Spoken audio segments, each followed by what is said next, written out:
Specially जो हमारे मोहतरम अदारों से लोग आए हुए हैं, ZSP से, GCIS से, EPA से, तो 1 बाई 1 जो है वो पौधा यहाँ पे लगा के बाकी जो जितने भी हमारे वॉलंटियर्स हैं नीचे ऑलरेडी हमारे प्लांट्स जो हैं वो पड़े हुए हैं पिट्स के अंदर, वहाँ पे जाके आप लगाएंगे।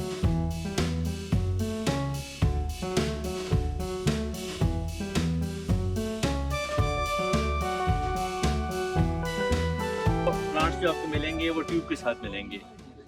सबसे पहले उसकी खड्डा खोदते हैं और खड्डा खोदने के बाद उसकी ट्यूब रिमूव करनी है। जो प्लास्टिक का उसकी ट्यूब होती है, ये थैला होता है, वो आपने इसको रिमूव करना है। पानी अगर पहले डाल देंगे और फर्टिलाइजर ये जो इसमें खाद नजर आ रही है थोड़ी सी, ये अगर इसकी वाटर में डाल देंगे तो ज़्यादा बेहतर है। उसके बाद इसकी जो ट्यूब का साइज है उतना बड़ा खड्डा खोदेंगे और मिट्टी डाल देंगे और उसको बराबर कर देंगे। थोड़ा सी पानी ऊपर से डाल देंगे और दुआ करेंगे अल्लाह ताला से दुआ होगी कि इस पौधे को शाद और आबाद रखें और इसका सवाब आपको मिलता रहे। आमीन। चलिए शुरू करें। बिस्मिल्लाहिर्रहमानिर्रहीम।